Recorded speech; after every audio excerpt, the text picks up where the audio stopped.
Good morning बच्चों, this is your R K Mishra sir. तो अब शुरू करते हैं अपना वीडियो लेक्चर। आज का जो सेशन है इसके अंदर हम 12th पोर्शन उठाए हैं फिजिक्स का। ठीक है, तो चलिए स्टार्ट करते हैं। तो आज के इस सेशन में बच्चों we are going to deal with electrostatic part 2। ठीक है, हमने पार्ट 1 में करीब 7 टॉपिक कंप्लीट किए थे, तो अब हम चलेंगे पार्ट 2 की तरफ। तो इलेक्ट्रोस्टैटिक पार्ट 2 में एक बार मैं आपको ओवरव्यू दे दूं कि हमारे पास बेसिकली हम कौन से यहाँ पर टॉपिक करेंगे। तो आपके पास पहला टॉपिक हम करेंगे इलेक्ट्रिक फील्ड, दूसरा इलेक्ट्रिक फील्ड इंटेंसिटी और इलेक्ट्रिक फील्ड स्ट्रेंथ, तीसरा electric field intensity due to a point charge, fourth हम करेंगे सुपरपोजिशन प्रिंसिपल, फिफ्थ हम करेंगे इलेक्ट्रिक लाइन ऑफ फोर्स जिसके अंदर हमें due to point charge, due to dipole, due to equal and like charges, due to uniform field, six में हम करेंगे properties of electric line of force, याद रखना है जिसको EFL भी बोलते हैं यानी इलेक्ट्रिक फील्ड लाइंस। सेवेंथ में हम इलेक्ट्रिक डाइपोल, एट्थ हम करेंगे electric field intensity due to electric dipole, ninth torque on electric dipole and 10th work done on an electric dipole. तो थोड़ा सा बड़ा वीडियो होगा लेकिन आपको 1 by 1 सारी चीजें बहुत अच्छे से देखते हुए चलनी है। तो चलिए बच्चों पहले टॉपिक पे चलते हैं। जो हमारा पहला टॉपिक है वो है इलेक्ट्रिक फील्ड। जो पहले इलेक्ट्रिक फील्ड देखते हैं। मान लीजिए मैंने एक चार्ज लिया Q और इसके सराउंडिंग में कहीं पर भी मैं अगर कोई टेस्ट चार्ज लाया Q0, याद रखना टेस्ट चार्ज, तो ये जो चार्ज है जिसकी वजह से हम फील्ड निकालने जा रहे हैं, ये जो चार्ज इस टेस्ट चार्ज पे क्या लगाएगा, एक फोर्स लगाएगा। तो जिस रीजन में भी कोई भी एक पॉइंट चार्ज किसी टेस्ट चार्ज पर इलेक्ट्रिक फोर्स लगाता है उस रीजन को हम इलेक्ट्रिक फील्ड कहते हैं। ये तो हो गया एक ओवरलो। ठीक है, अब चलिए 1 by 1 इसे कंप्लीट करते हैं। तो देखिए electric field region is a region of a space around a charge और a system of charges within which other charge particle experience electrostatic force. ठीक है, वही बात जो अभी हमने एक्सप्लेन की। अगर हम थ्योरेटिकली अप्रोच देखें तो theoretically electric field extend up to infinity, but practically it is limited to a certain distance, यानी फाइनाइट डिस्टेंस तक ही इलेक्ट्रिक फील्ड अप्लाई होता है। अगर वैसे हम इन जनरल क्या कहते हैं कि इलेक्ट्रिक फील्ड अगर आपसे पूछा जाए कि जीरो कहां होता है तो आप सीधा लिखोगे electric field is zero at infinity. ठीक है, अब हम इसके एक्सप्रेशन की तरफ बढ़ते हैं। तो इलेक्ट्रिक फील्ड स्ट्रेंथ या इलेक्ट्रिक फील्ड इंटेंसिटी और इलेक्ट्रिक फील्ड, तो ये तीन नाम है इलेक्ट्रिक फील्ड को डिफाइन करने के लिए। तो इलेक्ट्रिक फील्ड स्ट्रेंथ अगर हम डिफाइन करें तो electric field strength at a point in an electric field is the electrostatic force per unit positive charge acting on vanishingly. यहां इसका मतलब जो आप चार्ज लोगे टेस्ट चार्ज वो टेंस टू जीरो होना चाहिए। ठीक है, स्मॉल पॉजिटिव टेस्ट चार्ज, यानी कि अगर मैं एक्सप्रेशन वाइज देखूं तो मैथमेटिकली जो इलेक्ट्रिक फील्ड होता है ये ratio of force to the magnitude of test charge है। और टेस्ट चार्ज का काम क्या है, यहां पर टेस्ट चार्ज ही इलेक्ट्रिक फील्ड स्ट्रेंथ को मेजर करने के काम आता है। लेकिन जो टेस्ट चार्ज है इसकी मैग्नीट्यूड बहुत छोटी होनी चाहिए, यानी limit Q0 tense to zero. तो इन जनरल अगर हम कहें तो electric field is written as F by Q0। तो आपको पता है, लेट सपोज मेरे पास एक पॉजिटिव चार्ज हो और दूसरा एक पॉजिटिव टेस्ट चार्ज हो, तो जो हमारा फोर्स है वो किधर होगा, अवे होगा, क्योंकि दोनों पॉजिटिव हैं। ऐसे केस में जो फोर्स होगा वो होगा K Q0 by R square. और अगर मैं इस फोर्स में Q0 को डिवाइड कर दूं तो जो हमारा फॉर्मूला बनेगा K Q by R square, इसी को हम इलेक्ट्रिक फील्ड का एक्सप्रेशन कहते हैं। ठीक है, अगर डायरेक्शन की बात कहें, क्योंकि इलेक्ट्रिक फील्ड एक वेक्टर क्वांटिटी है, तो आगे इलेक्ट्रिक फील्ड लाइंस में हम इसको और ज्यादा विजुलाइज करेंगे। यहां पर मैं शॉर्टली आपको बता दूं, अगर पॉजिटिव चार्ज है तो इलेक्ट्रिक फील्ड हमेशा रेडियली आउटवर्ड डायरेक्शन में होता है, और अगर नेगेटिव चार्ज है तो जो इलेक्ट्रिक फील्ड है वो हमेशा रेडियली इनवर्ड डायरेक्शन में होता है। ठीक है, क्लियर हो रहा है? तो आई होप ये पॉइंट हो गया। अब हम इसके इंपॉर्टेंट नोट्स की तरफ बढ़ते हैं। देखिए नोट्स पे 1 मार्क क्वेश्चंस बनते हैं आपके बोर्ड एग्जामिनेशन में। तो यहां पर पहला है कि सिंस Q0 यानी टेस्ट चार्ज आप हमेशा पॉजिटिव लेते हो, तो जो डायरेक्शन ऑफ इलेक्ट्रिक फील्ड होता है that is always along the direction of electric static force. याद रखना, इसीलिए इलेक्ट्रिक फील्ड लाइंस को हम आगे देखेंगे कि it is also called electric line of force. ठीक है, क्यों? क्योंकि जो फोर्स की डायरेक्शन होती है उसी के अलोंग इलेक्ट्रिक फील्ड का डायरेक्शन मिलता है। सेकेंड पॉइंट अगर हम देखें तो electric force on negatively charge particle will be opposite to the direction of electric force. And अगर थर्ड पॉइंट देखें तो electric field is a vector quantity whose magnitude and direction are uniquely determine at every point on the field, ठीक है। And fourth SI unit, वही SI unit कैसे निकालें? तो electric field force by charge, force की SI unit Newton और charge की SI unit coulomb, तो Newton coulomb -1 will be the electric field की एसआई यूनिट, ठीक है। चलिए आगे चलते हैं। अब हम करते हैं electric field due to a point charge. देखिए पॉइंट चार्ज की वजह से इलेक्ट्रिक फील्ड डिफाइन करते हैं। तो देखिए मान लीजिए लेट सपोज हमने एक चार्ज लिया Q जो कि ओरिजिन पर था, और हमने एक टेस्ट चार्ज लिया Q0 जिसका लोकेशन यानी पोजीशन x, y, z है, ठीक है। और position vector between Q and Q0 यानी ओरिजिन के कंपेयर में Q0 का जो पोजीशन वेक्टर है वो r कैप है। तो ऐसे केस में अगर मैं फोर्स निकालता हूं तो force will be 1/4 pi epsilon naught Q Q0 by r square into r cap. इससे पहले वाले पार्ट में हमने डिस्कस कर रखा है कि हम फोर्स को वेक्टर क्वांटिटी में कैसे लिखें। तो अगर हम इसे फर्दर सॉल्व करेंगे तो आर कैप को हम क्या लिखते हैं? R vector divided by mod of r vector. तो इस तरीके से जो फोर्स का फॉर्मूला बनेगा वो बनेगा 1/4 pi epsilon naught Q Q0 by r cube into r vector.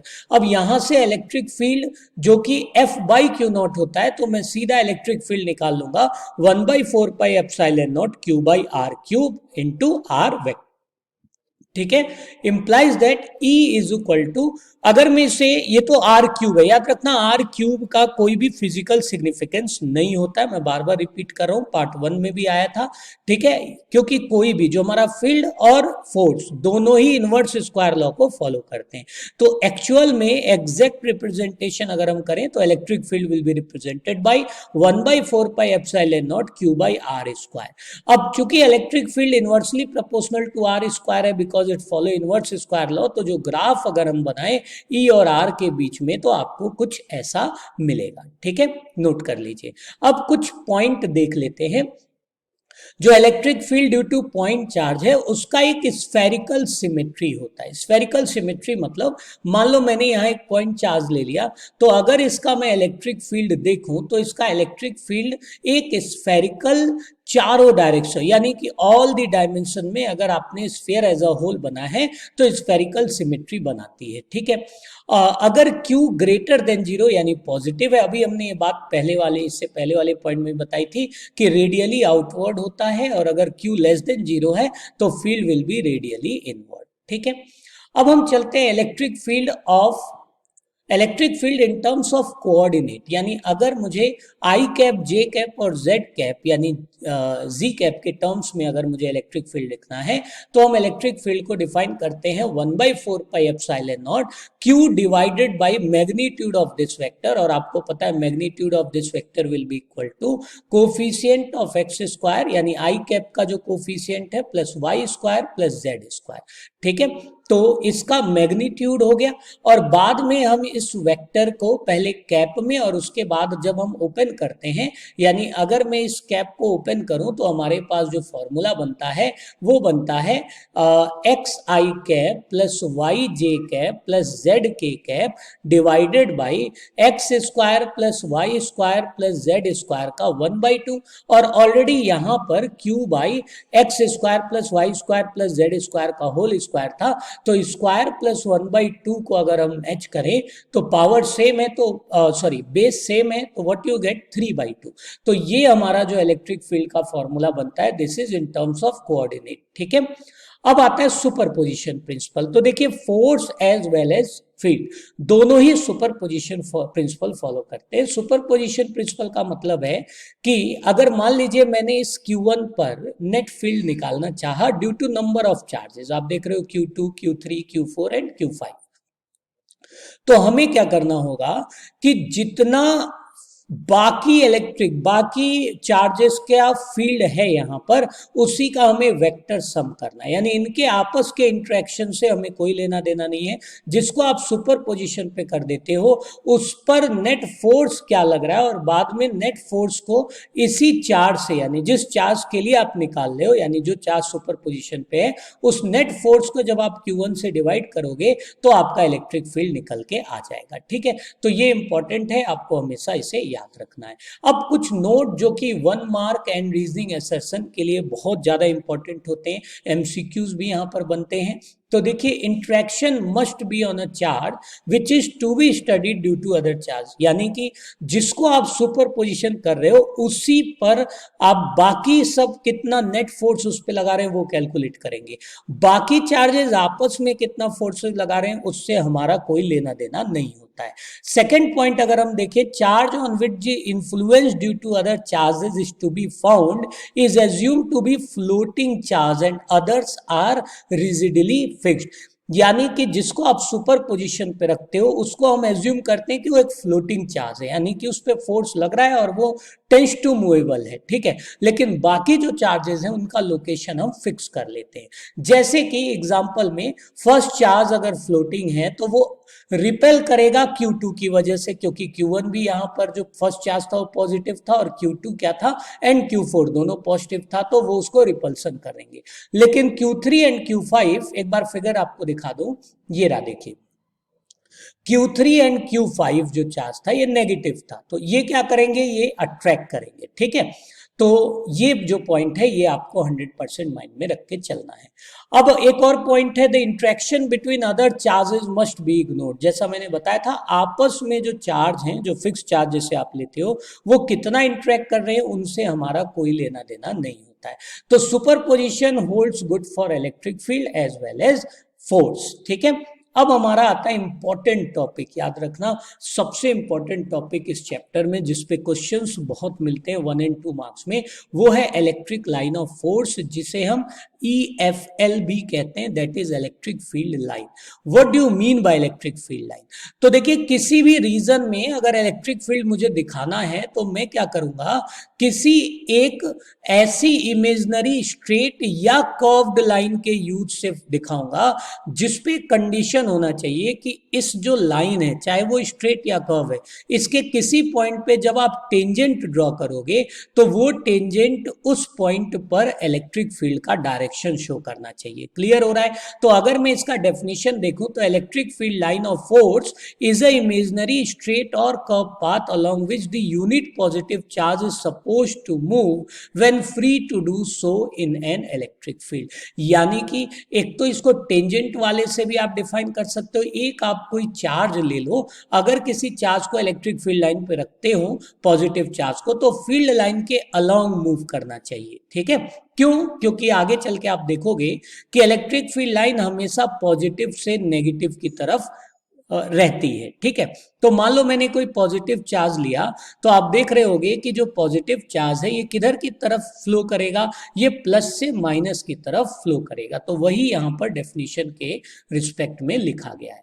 चलिए, अब हम देखते हैं electric field line due to various charges. तो मान लो मैंने एक पॉइंट चार्ज ले लिया, एक पॉजिटिव पॉइंट चार्ज ले लिया, Q ग्रेटर देन 0, तो याद रखना इलेक्ट्रिक फील्ड हमेशा रेडियली आउटवर्ड डायरेक्शन में होगा। दिख रहा होगा, ये एक स्फेरिकल सिमेट्री बनाएगा। ठीक है, सिमिलरली अगर मैंने कोई पॉइंट चार्ज लिया जो कि लेस देन 0 था, दैट इज नेगेटिव था, तो जो इलेक्ट्रिक फील्ड का डायरेक्शन है वो टूवर्ड्स द चार्ज होगा, जिसे हम रेडियली इनवर्ड कहते हैं। ठीक है, ये हमारे पास इलेक्ट्रिक फील्ड लाइन का एक ड्राइंग है, तो आप इसे 100% नोट करते चले जाएंगे। अब हम चलते हैं electric field line due to pair of equal and unlike charge. मान लीजिए, अच्छा ये डाइपोल भी कहता है, डाइपोल अभी हम डिस्कस करेंगे काफी ब्रॉड में आगे वाले टॉपिक में। तो देखिए, मान लीजिए मैंने एक पॉजिटिव पॉइंट चार्ज और एक नेगेटिव पॉइंट चार्ज का पेयर ले लिया और आपसे बोला गया कि इलेक्ट्रिक फील्ड लाइन बनाइए। तो आप देखिए, पॉजिटिव से नेगेटिव की तरफ आपको इलेक्ट्रिक फील्ड लाइन बनानी है, यानी कि एरो मार्क इधर की तरफ इंडिकेट करना चाहिए, पॉजिटिव टू नेगेटिव चार्ज। लेकिन अगर हमने दो सेम चार्ज अगर ले लिया तो आप देख रहे होंगे कि चूंकि यहां पर एक और प्रॉपर्टी है जो हम फिर डिस्कस करेंगे, वो है कि इलेक्ट्रिक फील्ड लाइन आपस में कभी भी इंटरसेक्ट नहीं करते हैं, क्योंकि अगर इलेक्ट्रिक फील्ड लाइन इंटरसेक्ट कर गए इसका मतलब किसी पॉइंट पे आप दो टेंजेंट खींच सकते हो, और दो टेंजेंट मींस दो डायरेक्शन, जो कि पॉसिबल नहीं होता। याद रखना किसी भी रीजन में एक ही इलेक्ट्रिक फील्ड होता है, क्योंकि इलेक्ट्रिक फील्ड वेक्टर क्वांटिटी है और आपको पता है कि वेक्टर क्वांटिटी हमेशा नेट में चलते हैं, यानी कि एक उनमें पॉइंटर होता है जो कि नेट को इंडिकेट करता है। तो अगर दो सेम चार्ज ले लें तो आप देख रहे होंगे कि इन बिटवीन एक पोर्शन आया जहां पर कोई भी फील्ड लाइन नहीं आई, इसको नल पॉइंट बोलते हैं। याद रखिएगा, this is considered to be null point. Null point वो रीजन होता है between the two equal and opposite charge where electric field is zero. ठीक है, अब एक यहां पर इंपॉर्टेंट 1 मार्क के लिए याद रखिएगा कि जब भी आप इक्वल एंड अपोजिट चार्ज लेंगे तो जो इलेक्ट्रिक फील्ड लाइन है वो लेंथ वाइज कॉन्ट्रैक्ट होगा। लेंथ वाइज कॉन्ट्रैक्शन का मतलब है कि ये देखिए, ये मान लो पॉजिटिव और ये नेगेटिव, तो ज्यादातर जो लाइन है वो आपके लीनियर चलेंगी। लीनियर यानी आप देख रहे हो बहुत क्लोज चलेंगी।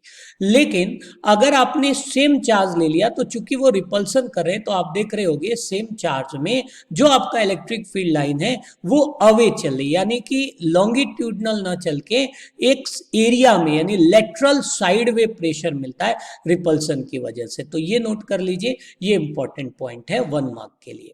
ठीक है, आगे चलते हैं। अब हम देखते हैं electric field line due to uniform field. अगर आपको कहीं यूनिफॉर्म की बात करनी हो तो equally spaced electric field line हमें बनाना होता है। तो इक्वली स्पेस्ड जो इलेक्ट्रिक फील्ड लाइन होता है वो कहीं ना कहीं उसी को हम यूनिफॉर्म इलेक्ट्रिक फील्ड रीजन बोलते हैं। ठीक है, अब प्रॉपर्टीज जो कि सबसे इंपॉर्टेंट है, ये सबसे इंपॉर्टेंट हमारा टारगेट है। तो property of electric line of force की बात करें तो जो पहली प्रॉपर्टी है, electric line of force is a imaginary line. दूसरा, अगर हम एक unit positive charge electric field पे रख दें तो that will tends to follow a path along the field line if it is free to do so. ठीक है, third point, electric line of force emanate यानी originate from positive charge and terminate on negative charge. ये important है, कभी भी negative to positive नहीं जाएगा, हमेशा पॉजिटिव से निकलता है, इमर्ज होता है और नेगेटिव पे टर्मिनेट होता है। फोर्थ पॉइंट अगर हम देखें तो tangent drawn at any point on electric field line gives the direction of electric field at that point. किसी भी पॉइंट पर टेंजेंट ड्रॉ करते हैं तो वो टेंजेंट इलेक्ट्रिक फील्ड लाइन की डायरेक्शन बताती है। ठीक है, फिफ्थ पॉइंट पे चलते हैं, वही जो इससे पहले हमने डिस्कस किया था कि दो इलेक्ट्रिक फील्ड लाइन कभी भी आपस में इंटरसेक्ट नहीं करेंगे। रीजन क्या है? क्योंकि अगर इंटरसेक्ट करें इसका मतलब दो टेंजेंट, और दो टेंजेंट का मतलब दो डायरेक्शन, जो पॉसिबल नहीं है, क्योंकि जो इलेक्ट्रिक फील्ड है एक वेक्टर क्वांटिटी, और वेक्टर क्वांटिटी हमेशा एक नेट में चलती है, यानी एक नेट क्वांटिटी में रिजल्ट देती है, यानी किसी भी रीजन में बस एक ही इलेक्ट्रिक फील्ड का डायरेक्शन हो सकता है। अब हम चलते हैं 6 पॉइंट पे। तो देखिए, जहां पर इलेक्ट्रिक फील्ड जितना क्लोज, इसका मतलब वहां पर फील्ड, मतलब इलेक्ट्रिक फील्ड लाइन जितना क्लोज आप बना हुआ है वहां पर उतना ज्यादा इलेक्ट्रिक फील्ड की इंटेंसिटी होती है। जैसे अगर मैं इस पोर्शन में देखूं तो आप देख रहे हो यहाँ इलेक्ट्रिक फील्ड लाइन काफी क्लोज है, लेकिन अगर मैं बाहर की तरफ एक सर्कल बनाऊं और यहाँ देखूं तो इलेक्ट्रिक फील्ड लाइन दूर है। इससे क्लियर पता चलता है कि अगर मैं E1 और इसको E2 लिखूं तो E1 is greater than E2। Reason क्या था? E1 वाले जोन में जो हमारा इलेक्ट्रिक फील्ड लाइन था वो काफी क्लोज था, और E2 वाले जोन में जो इलेक्ट्रिक फील्ड लाइन था वो काफी दूर दूर था।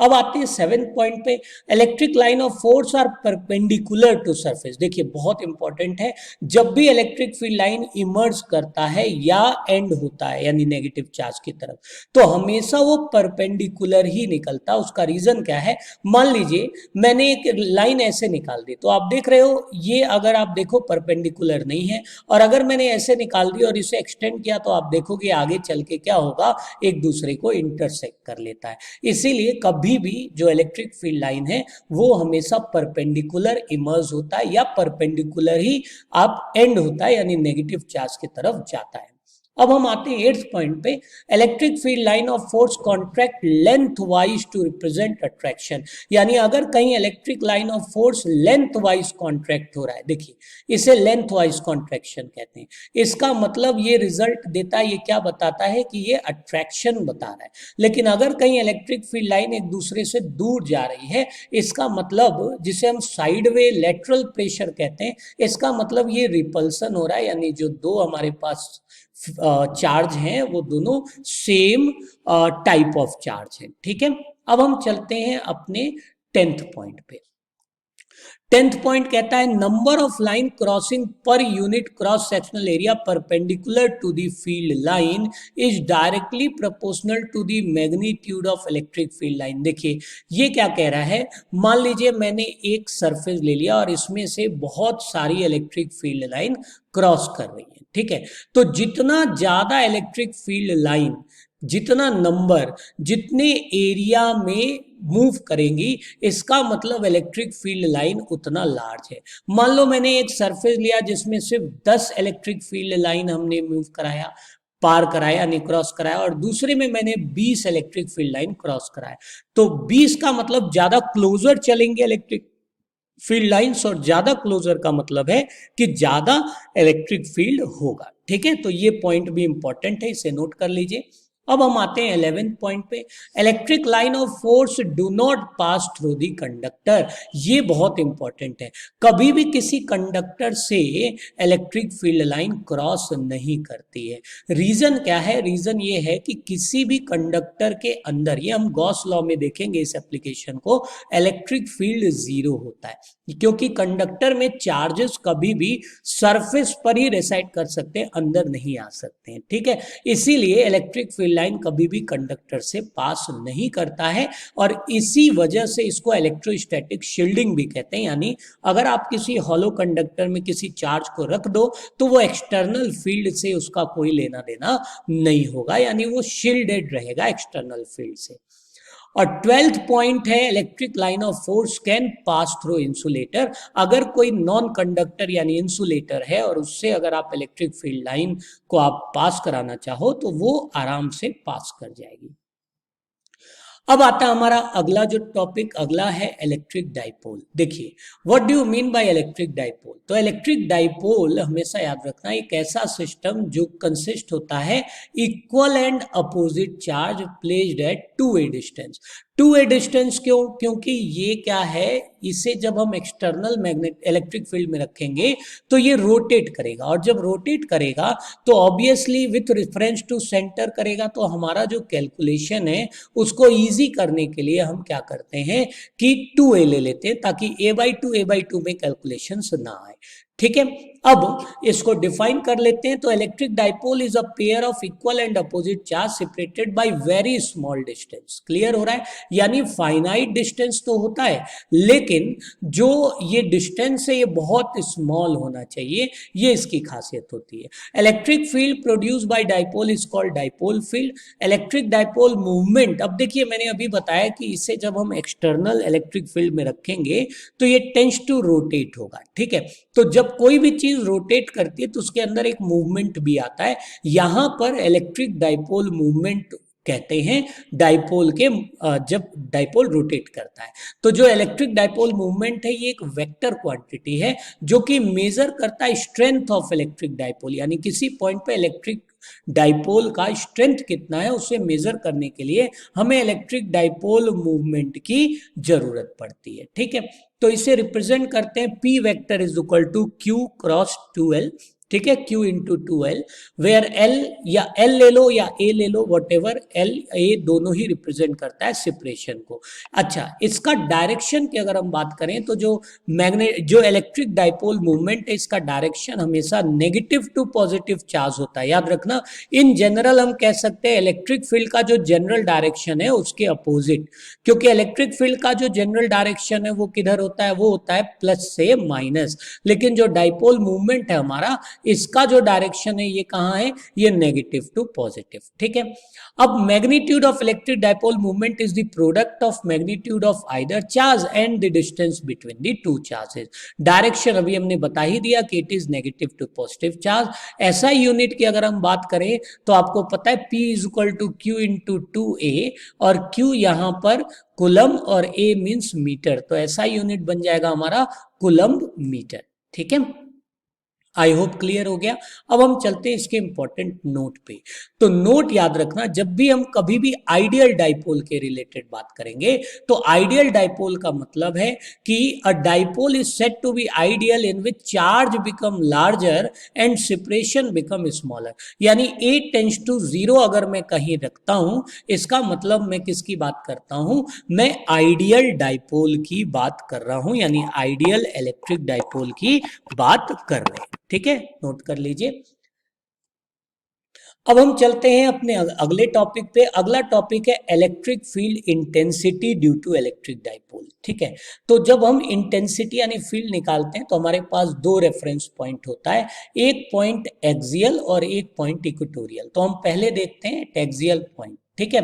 देखिए एक्सियल पॉइंट क्या होता है, अगर आप कोई भी ऐसा पॉइंट ले लो जो सेपरेशन के अलोंग चल रहा हो। आप देखिए अगर मैं माइनस क्यू और प्लस क्यू के बीच का जो सेपरेशन देखूं तो कितना है, 2L है, ठीक है। इसी के अलोंग आपने जो पॉइंट लिया है आउटसाइड द चार्जेस, उसी को हम एक्सियल पॉइंट कहते हैं। अब मान लीजिए एक्सियल पॉइंट पे मैंने एक टेस्ट चार्ज लाया और मुझे नेट फील्ड निकालना है, तो माइनस की वजह से इलेक्ट्रिक किधर होगा, टूवर्ड्स रहता है, और पॉजिटिव चार्ज की वजह से जो हमारा इलेक्ट्रिक फील्ड है किधर रहता है, बाहर की तरफ होता है। यानी अगर मैं ई नेट की बात करूं तो ई नेट हमें क्या करना है, बड़े वाले फील्ड में से छोटा वाला फील्ड माइनस करना है।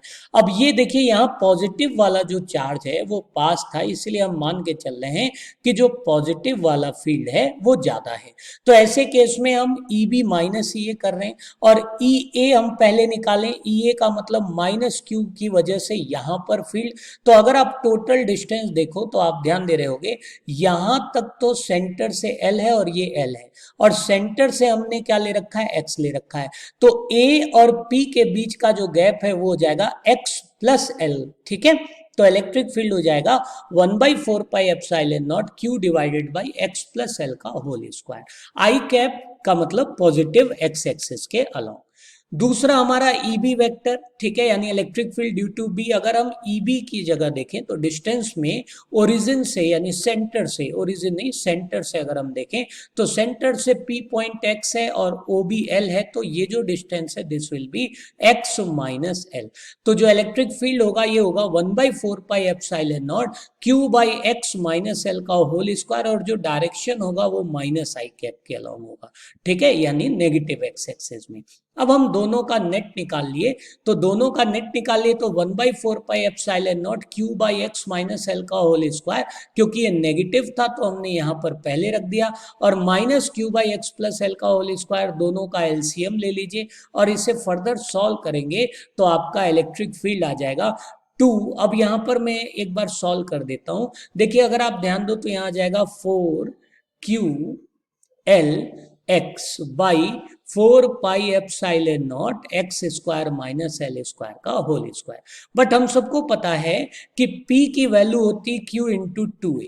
तो अगर मैं यहाँ पर 2Q और L, यहाँ L ले रहा हूं मैं, A की जगह L, क्योंकि हमने L कंसीडर किया सेपरेशन, तो that will be written as P, and what you get 1/4 pi epsilon naught 2px by X square minus L square का होल स्क्वायर, ठीक है। तो नोट कर लीजिए ये आपका electric field at axial point होता है। अब अगर मैं आइडियल डाइपोल का केस करूं, आइडियल डाइपोल, तो याद होगा आइडियल डाइपोल में मैंने बताया जो सेपरेशन है टेंड्स टू 0 है, तो आप क्या करना है, L को अगर मैं हटा दूं, ठीक है, तो आप देखिए जो फॉर्मूला बचेगा, अगर मैं यहाँ L को हटा दूं तो ये बचेगा 2px by 4 pi epsilon naught x to the power 4, और एक x से एक x कैंसिल हो जाएंगे, and your electric field at axial point will be 2p divided by 4 pi epsilon naught x cube. यहाँ ये देखिए फिजिकल सिग्निफिकेंस है, यानी एक्सियल पॉइंट पे जो इलेक्ट्रिक फील्ड होता है वो inversely proportional to x cube होता है। और दूसरा चीज जो p वेक्टर है, आप देखिए जो नेट का रिजल्ट है वो किधर आया है, नेट आया है पॉजिटिव आई की तरफ, और पॉजिटिव आई डायरेक्शन किसका है, -2 + q की तरफ है। इसका मतलब यहां पर जो इलेक्ट्रिक फील्ड का डायरेक्शन है वो p के डायरेक्शन के अलाउ है, ठीक है। तो ये आपका हो गया एक्सियल पॉइंट। अब हम करते हैं eight a point on equatorial line.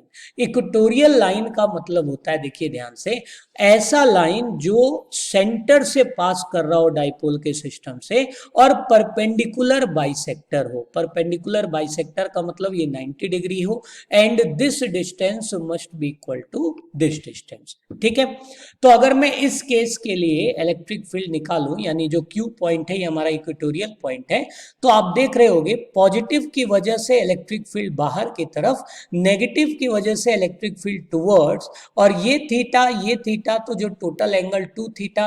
अब अगर मैं यहां पर दो वेक्टर आ गया, दिख रहा होगा आपको, दो वेक्टर, और दोनों को मैं क्या कर सकता हूं, रिजॉल्व कर सकता हूं, ठीक है, इन टर्म्स ऑफ थीटा। तो यहां पर देखिए हमने रिजॉल्व किया है, तो EB का perpendicular component EB sine theta, और ये का परपेंडिकुलर कंपोनेंट ये साइन थीटा, और दोनों का हॉरिजॉन्टल कंपोनेंट एक ही डायरेक्शन में होगा, that is EB cos theta and ये cos थीटा। अगर आप ध्यान दो तो मैं अगर EA निकालता हूं, यानी इस पॉइंट पर electric field due to A, तो क्या हो जाएगा 1/4 पाई एप्सिलॉन नॉट, और ये डिस्टेंस हमारा L है, और ये डिस्टेंस जो है इसको आप x ले लीजिए, this is not y, this is x, ठीक है। तो हमारा ये जो डिस्टेंस हो जाएगा ये हो जाएगा x square plus L square.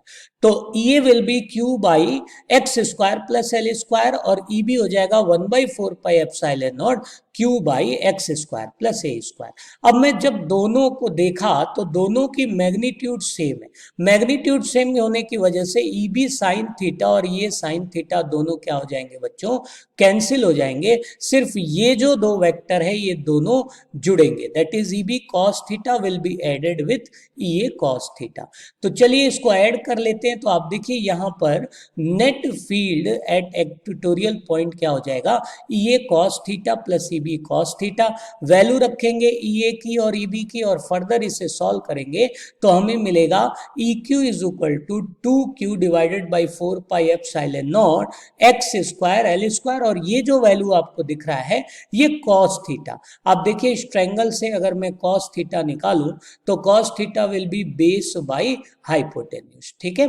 तो हमने बेस यानी L डिवाइडेड बाई हाइपोटेन्यूज, बाद में x square plus L square, और x square plus L square का 1/2, पावर हो जाएगा x square plus L square का 3/2 एंड 2QL, एंड 2QL को आप क्या लिखते हो, P लिखते हो।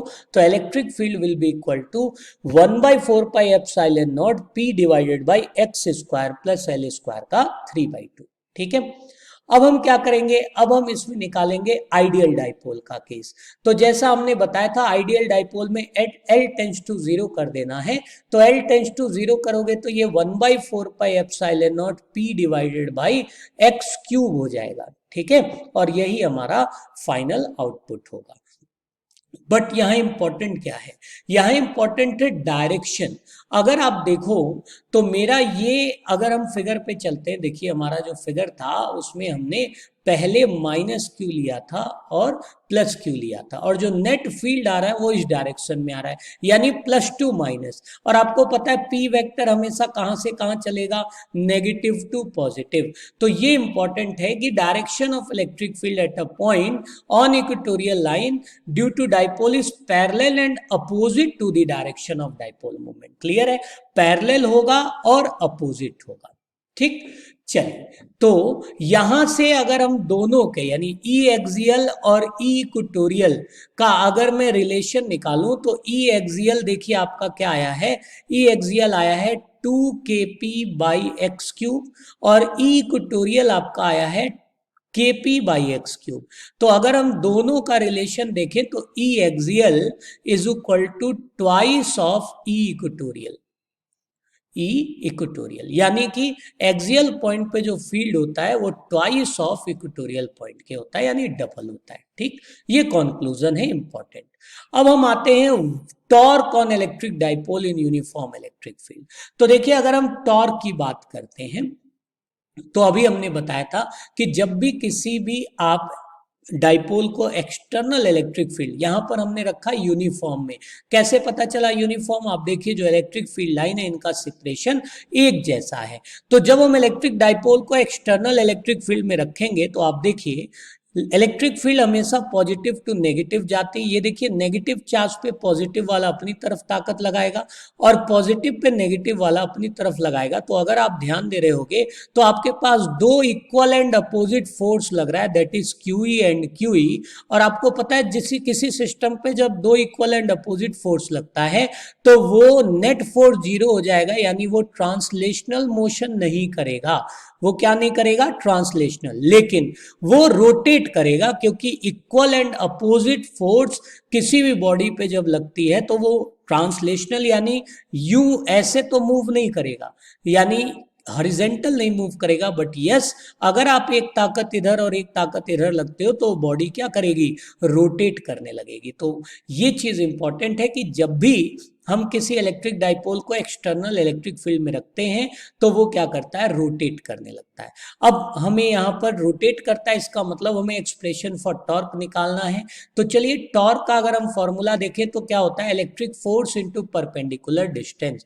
अगर आप ध्यान दो तो एक फोर्स यहाँ QE इधर है, एक फोर्स आपका QE इधर है, और दोनों के बीच अगर मैं परपेंडिकुलर डिस्टेंस देखूं, ये L है, ये थीटा है, तो perpendicular distance will be L sine theta.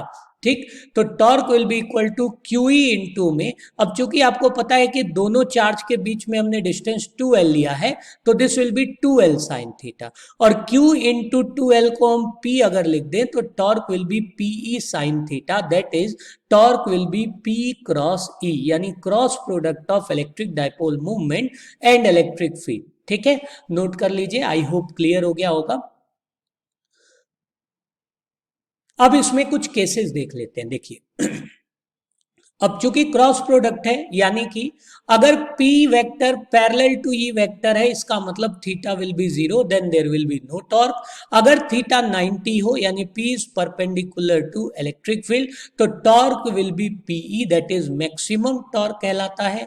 और अगर थीटा 180 डिग्री हो यानी P और E एंटी पैरेलल हो, ऐसे केस में भी आपका जो टॉर्क है दैट विल बी 0। ठीक है, अब हम चलते हैं आज के लेक्चर के लास्ट टॉपिक पे। लास्ट टॉपिक है हमारा work done on an electric field in uniform electric field. So electric dipole in uniform electric field, यानी कि अगर कोई डाइपोल को हम रोटेट कराते हैं तो कितना वर्क डन करते हैं। याद रखना, किसी भी चीज को जब हम वर्क करते हैं इसका मतलब work done on this system, जो एनर्जी आएगी वो किसके टर्म में आएगी? पोटेंशियल एनर्जी में आएगी। ठीक है, तो चलिए मान लीजिए हमने एक डाइपोल सिस्टम लिया जो पहले थीटा 1 पे था और वो थीटा 2 पर चला गया। तो ऐसे केस में अगर मैं टॉर्क की बात करूं वर्क की, तो DW will be equal to tau d theta, और टाउ अभी हमने देखा PE साइन थीटा है डी थीटा। तो मैं अगर यहां से वर्क निकालूं तो it will be integration of theta 1 से theta 2 PE sine theta d theta. और अगर मैं इसमें इंटीग्रेट करूं तो डी थीटा क्या कह रहा है? साइन थीटा को इंटीग्रेट करो तो PE चला जाएगा बाहर। साइन थीटा का इंटीग्रेशन होता है माइनस कॉस थीटा, कहां से कहां तक? थीटा 1 से थीटा 2, और इसे मैं लिखूंगा minus PE cos theta 2 minus cos theta 1। और अगर मैं ये माइनस साइन अंदर ले आया तो मेरा जो फाइनल वर्क डन बनेगा वो बनेगा PE cos theta 1 minus cos theta 2। यानी इन जनरल अगर मैं पोटेंशियल एनर्जी की बात करूं तो that will B minus PE cos theta. ठीक है, क्लियर हो रहा है? अब यहाँ पे कुछ केसेस देखिए। अगर हमारा थीटा 0, अब देखो स्टेबल इक्विलिब्रियम और अनस्टेबल इक्विलिब्रियम यहाँ पे बहुत पूछा जाएगा आपसे। तो what do you mean by stable equilibrium? याद रखना, अगर पोटेंशियल एनर्जी मिनिमम हो, जितनी एनर्जी कम बंदा उतना स्टेबल, और पोटेंशियल एनर्जी जितना मैक्सिमम होगा वो उतना अनस्टेबल होगा। तो पोटेंशियल एनर्जी मैक्सिमम कब होगा? तो पोटेंशियल एनर्जी मैक्सिमम होगा बच्चों जब cos थीटा को मैं cos 180 डिग्री रख दूं। 180 डिग्री का मतलब है, मान लो इलेक्ट्रिक फील्ड इस डायरेक्शन में, यानी ये प्लस ये माइनस, और आपने जो इलेक्ट्रिक फील्ड लिया है यानी जो डाइपोल का ओरिएंटेशन है वो कैसा रहे? वो माइनस माइनस क्यू यहाँ पर रहे और प्लस क्यू यहाँ पर रहे। तो आप देख रहे हो जो आपके डाइपोल का फील्ड होगा वो opposite to the applied field 180। ऐसे केस में जो आपका u होगा, u that will be PE cos 180 degree, और 180 डिग्री -1, ऑलरेडी माइनस बाहर था तो मैक्सिमम पोटेंशियल एनर्जी, और मैक्सिमम पोटेंशियल एनर्जी का मतलब अनस्टेबल में है। अच्छा, टॉर्क तो जीरो है इसीलिए इक्विलिब्रियम तो है, याद रखना। टॉर्क तो नहीं लगता है क्योंकि टॉर्क के फॉर्मूला में साइन 180 डिग्री अगर हम लगाएं तो जीरो होता है, यानी टॉर्क नहीं लग रहा है, यानी बॉडी इक्विलिब्रियम में है, लेकिन उसकी एनर्जी मैक्सिमम है, इसीलिए उसे अनस्टेबल इक्विलिब्रियम कहते हैं, याद रखना। ठीक है। दूसरा, अगर मैं देखूं टॉर्क भी जीरो हो और बॉडी स्टेबल हो, ये कब हो सकता है? तो जब पोटेंशियल एनर्जी मिनिमम हो। तो अगर मैं थीटा जीरो रखूं तो कॉस थीटा जो वैल्यू होगी वो हो जाएगी 1, और potential energy minus PE into 1 that is minus P, यानी सबसे छोटा पोटेंशियल एनर्जी हो जाएगा। और थीटा जीरो पे टॉर्क भी जीरो होता है क्योंकि टॉर्क चलता है साइन क्वांटिटी पे। तो इसीलिए जब भी थीटा जीरो होगा तो इसे हम स्टेबल इक्विलिब्रियम कहेंगे। अब आता है थीटा अगर 90 हो तो पोटेंशियल एनर्जी क्या हो जाएगी सिस्टम की? जीरो हो जाएगी। तो ये हमने आज जो टॉपिक क्लियर किया, हमने एक बार इसे एक बार रिकैप करा दो इसका। ठीक है, क्योंकि अब हम टोटल इलेक्ट्रोस्टैटिक 4 पार्ट में हम कंप्लीट करें, याद रखना कंप्लीट इलेक्ट्रोस्टैटिक, और ऐसे ही हम पूरा 12th कंप्लीट करने वाले हैं। तो इसीलिए आप प्लीज इसे अपने दोस्तों को भी शेयर करिए। ठीक है, और जो भी यहाँ इंपॉर्टेंट पॉइंट आप स्क्रीनशॉट लेते रहो, बाद में इसे नोट कर लेना। तो देखिए हमने आज के लेक्चर में कंप्लीट किया टोटल, पहले पार्ट 1 में अगर हम देखें इलेक्ट्रोस्टैटिक पार्ट 1 में हमने टोटल 7 टॉपिक किया था। ठीक है, और जो ये लेक्चर है जिसमें अभी पार्ट 2 है, इसमें हमने टोटल 10 टॉपिक कंप्लीट किया है। ठीक है, तो नेक्स्ट पार्ट हमारा पार्ट 3 होगा, जो कि मोस्ट प्रॉब्ली 2 या 3 घंटे के बाद अपलोड हो जाएगा। ठीक है, तो प्लीज अगर आपको अच्छा लगा तो नीचे आप यस लिख दीजिए। ठीक है, एंड शेयर करो काफ़ी बच्चों को, क्योंकि जितने बच्चे देखेंगे उतना कहीं ना कहीं हमें भी मोटिवेशन होता है, हमारी भी मेहनत लगता है कि चलिए बच्चों के पास पहुंच रही है पॉजिटिव चीज़ें। ठीक है, तो thank you, God bless you all, this is your R K Mishra sir signing.